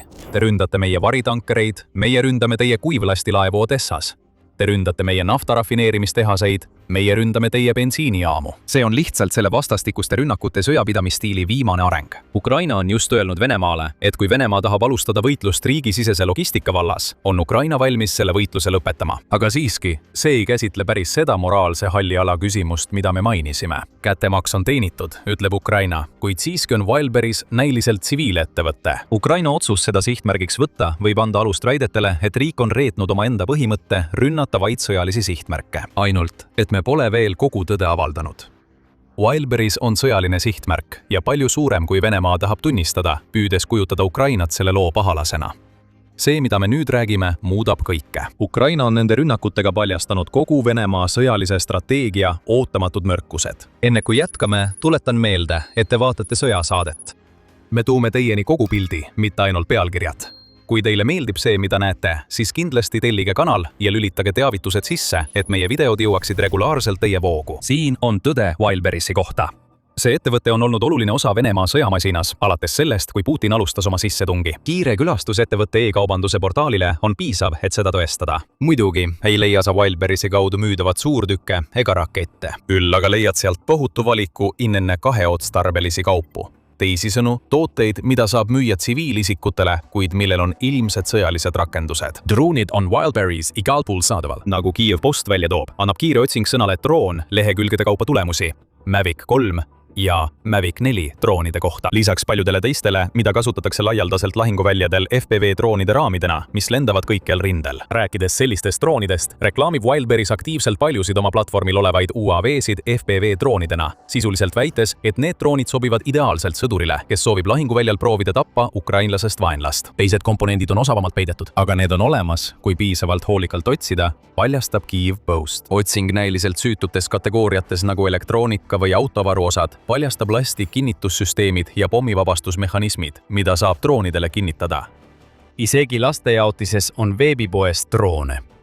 Ja kui liigud riiete jaotisesse, ei lähe kaua aega enne, kui leia taktikalist varustust, mida saavad kasutada sõdurid. Kõik see varustus peaks muidugi olema Venemaa sõjaväe poolt antud, kuid sageli see nii ei ole. On palju lugusid Vene sõduritest, kes koguvad varustuse jaoks ühisrahastusega raha, alates CNN-i 2022 aasta detsembri raportist, mis paljastas, et Vene inimesed ostsid soomusveste ja saapaid Putini halvasti varustatud sõduritele. Kust sa arvad, et need tooted pärinevad? Sellised ettevõtted nagu Wildberries. Nii et kui Venemaa üritab väita, et Wildberries on tsiviilfirma, mida ei tohiks kunagi rünnata sellisel viisil, nagu Ukraina just tegi, siis see varjab teadlikult fakti, et väidetav Venemaa Amazon on tegelikult sama suur osa sõjaväe tarneahelast kui kaitsetööstusettevõtted, kuhu Kreml miljardeid suunab. Tegelikult näeme siin tüüpilist Vene strateegiat, mis nüüd meile endile vastu töötab. Venemaa on muutnud tsiviil- ja sõjalogistika piiride hägustamise tõeliseks kunstivormiks. See teeb Ukraina jaoks sihtmärkide valimise raskemaks ning võimaldab Vene kõrgematel juhtidel, kes on täielikult teadlikud oma riigi rünnakutest Ukraina tsiviiltaristu vastu, saada silmakirjalikult nördinud olla ja terrorismi süüdistusi esitada. Aga tegelikkus on see, et iga Wildberriesi ladu, mis nüüd põleb, oli täis varustust, mida Vene sõjavägi võis kasutada. Nüüd on see varustus hävitatud. See ongi venelaste nõrk koht. Kahtlane logistikaahel, mis tugines tsiviilisikutele, kes ostsid kahese kasutusega tooteid rindele saatmiseks, oli just hävitatud. Või peaksime ütlema, et see on ainult üks nõrk koht. On veel üks. Wildberriesi ladude hävitamine avaldab laastavat mõju väikestele Vene ettevõtetele, kes sõltusid sellest hiiglaslikust ettevõttest, et saada kaupa, mida oma klientidele müüa. Wildberries on ettevõte, mille aastane käive ulatub kuni $35 miljardi, mis tähendab, et see moodustab üksi üle 10% kogu Venemaa sisekaubandusest, ütleb Kiev Post. Ainult Wildberries kontrollib enam kui 40% Venemaa jaemüügiturust ja see on tuhandete Venemaa ettevõtete tarneahela oluline osa. Paljud ettevõtjad kasutavad Wildberriesi samamoodi nagu väikeettevõtjad kasutavad Amazoni Fulfilled by Amazon teenust. Nad ostavad kaupa, hoiustavad selle Wildberriesi ladudes ja müüvad seda kaupa Wildberriesi platvormi kaudu. Paljud Venemaa ettevõtjad on just näinud, kuidas kogu nende kaup on leekidesse tõusnud ja nad on meeleheitel. Eriti pärast seda, kui Wildberries teatas, et ei kavatse maksta hüvitist ühelegi kliendile, kes on Ukraina rünnakutes kaupa kaotanud. Aastatepikkune töö ja miljonite dollarite väärtuses kaup on paljude nende väikeettevõtjate jaoks lihtsalt haihtunud. Ongi kõik kutid. Paljud inimesed ärkavad täna pankrotis, sest Krasnodari ladu on maha põlenud. See põleb siiani. Krasnodari sõbrad ütlevad, et asi on täiesti perses. Mida me tegema peaksime? Me ei tea, teatab Kiev Post, et üks neist ettevõtjatest ütleb nii. Teine, pisaraid tagasi hoides ütles, ma tahan juba, et see eriline sõjaline operatsioon lõpeks. Nii paljud inimesed surevad ja nii paljud ettevõtjad kannatavad. me peame nüüd esitama aruandeid Maksuametile. Ma ei tea, mida öelda või mida teha. Ma tahan, et see eriline sõjaline operatsioon lõppeks. See on väga oluline avaldus, kui rääkida teisest eesmärgist, mida Ukraina soovib saavutada Wildberriesi ladude hävitamisega, millest kohe räägime. Majanduslikust mõjust rääkides on praegu Venemaa väikeettevõtlussektori jaoks kõige hullem aeg nii tugeva löögi alla sattuda. Väikesed ja keskmise suurusega ettevõtted ehk VKE-d Venemaal on juba niigi raskustes, kuna Putini sõda neelab ära kõik ressursid, alates tööjõust kuni rahani, mida neil ellujäämiseks vaja on. 15. mail teatas Moscow Times, et 2026 aasta esimeses kvartalis likvideeriti Venemaal 209 000 VKE-d. See oli 9% rohkem kui eelmisel aastal. Ja kaubandus oli üks enim mõjutatud sektoreid, kuhu kuuluvad ka need, kes kasutasid Wildberriesi oma äritegevuseks. Kõrged intressimäärad, maksukoormus ja tarbijate nõudluse langus olid kõik põhjused, mida nende ettevõtete läbikukkumise puhul välja toodi. Venemaa väike- ja keskmiste ettevõtete omanikud maksid juba Putini sõja eest lõivu. Inflatsioon on riigis hüppeliselt tõusnud ning rubla on üks maailma kõige kõikuvamaid valuutasid, sest iga Putini otsus võib selle väärtust tõsta või langetada. Sanktsioonid mõjutavad neid ettevõtteid tugevalt ning paljud Venemaal usuvad, et tsiviilmajandus on jäänud tahaplaanile, kuna Venemaa sõjalised kulutused on tõusnud 8%-ni riigi sisemajanduse koguproduktist. Kui lisada sellesse keerulisse olukorda veel ka tohutute Wildberriesi rajatiste hävitamine, siis suureneb surve Venemaa väike- ja keskmistele ettevõtetele ning kaudselt ka Venemaa majandusele, mis on juba Ukraina sissetungi tõttu kokku varisemas. Venemaa Töösturite ja Ettevõtjate Liidu juht Aleksandr Šokin prognoosib juba sügisest pankrottide lainet. Ukraina Uus Hääl teatab sellest, kui Aleksandr Šokin reageeris uudisele, et keskpank jätab Venemaa baasintressimäära 14,25% peale. See pankrottide laine on nüüd praktiliselt garanteeritud. Sajad, tõenäoliselt isegi tuhanded väike- ja keskmised ettevõtted on just näinud, kuidas nende kaup Wildberriesi ladudes maha põles. Ja me oleme valmis kihla vedama, et rünnakuid tuleb veelgi. Ja see toob meid viimase põhjuse juurde, miks Ukraina ründas Wildberriesi rajatisi. Psühholoogiline surve inimestele, mis kandub vältimatult üle Putinile. Alates sellest ajast, kui Putin alustas oma sõda, on ta püüdnud veenda Vene rahvast, et neil pole millegi pärast muretseda. Võitlus toimub sadade ja sadade kilomeetrite kaugusel, ütles ta neile. See on lahing, mida peetakse nende telerites, mitte nende maal. Kõik, mida nad pidid tegema, oli vastu pidada ja lasta Vene sõjaväel teha seda, mida see väidetavalt kõige paremini oskab. Oleme hiljem teada saanud, et see, mida Venemaa kõige paremini teeb, on oma sõjaliste eesmärkide mittesaavutamine. Ja Ukraina on viimase 4,5 aasta jooksul muutunud kaugmaa löögijõuks. Wildberriesi ladude hävitamine võib olla viimaste aastate kõige rängem meeldetuletus sõjast väsinud Vene rahvale, et Putini alustatud võitlus on jõudnud nende koduuksele. Kremli jaoks pole seda võimalik varjata. Miljonid venelased saavad nende ladude hävitamisest mõjutatud. Inimesed, kes olid eile veel korras, ärkavad täna pankrotis. Ja see kõik on osa Ukraina plaanist tekitada Putini vastu tema enda rahva seas nii palju viha, et nad sunnivad teda sõda lõpetama. Kas sa mäletad seda valulikku hüüatust Wildberriesi kliendilt, kes tahab lihtsalt, et sõjaline erioperatsioon lõppeks? Just seda Ukraina tahabki saavutada. See tunne, see meeleolu. Tehke kõik pimedaks ja Putin maksab selle eest. Nagu Andrei Pivovarov, kes on eksiilis elav Vene aktivist, ütleb, nende rünnakute peamine mõju on psühholoogiline. Kui Moskvas ja Moskva oblastis nähakse, kuidas suur suitsusammas tõuseb miljonitele tuntud suurte logistikasõlmede kohal, avaldab see palju tugevamat muljet kui kuivad raportid, eriti kui saab selgeks, et selliseid rünnakuid ei ole võimalik ära hoida. Putin tunneb juba survet. 19. juuni artiklis teatas Pravda, et Venemaal läbi viidud sisemised arvamusküsitlused näitavad, et üle 60% venelastest on nüüd Putini näiliselt lõputust sõjast väsinud. Nad ei taha seda enam. Nad tahavad lihtsalt, et elu läheks tagasi normaalseks. Putini toetusreitingud langevad samuti järsult. Sama väljaanne teatas 17. juulil, et Putini toetusreiting on langenud 66%-ni, mis on kiireim langus alates sissetungi algusest. Ärge laske end petta sellest, et see number on selline, mida enamik demokraatlike riikide juhte näeksid väga hea meelega. Putin on autokraat. Avalikku arvamust peaks Venemaal nii hästi kontrollitama, et keegi ei ütle tema kohta halba sõna. Ometi väidab kolmandik venelastest avalikult, et nad pole oma juhiga rahul. Tõenäoliselt on veel palju rohkem inimesi, kes tunnevad samamoodi, kuid kellel pole veel julgust oma tundeid avalikult väljendada. Rünnakud. Wildberriesi ladudele toidavad seda kasvavat viha Putini vastu. Venemaa süüdistab Ukrainat. Venemaa punub oma terrorismi narratiivi, kuid see ei tähenda palju neile ettevõtjatele, kes lähevad pankrotti, ega rindel olevatele sõduritele, kes enam varustust ei saa, sest kodumaal inimesed ei saa seda neile enam osta. See, mida me siin näeme, on areng Ukraina süvalöögi strateegias. Naftarajatised ja sõjaväebaasid saavad endiselt pihta. Mitu neist toimusid samadel päevadel, kui Wildberriesi laod põlesid. Aga Ukraina on just lisanud oma nimekirja uue sihtmärgitüübi. Venemaa strateegia pärast esialgse sissetungi ebaõnnestumist on olnud Ukrainast kauem vastu pidada, säilitades samal ajal sisemise stabiilsuse, mis on vajalik Putini sissetungi toetamiseks.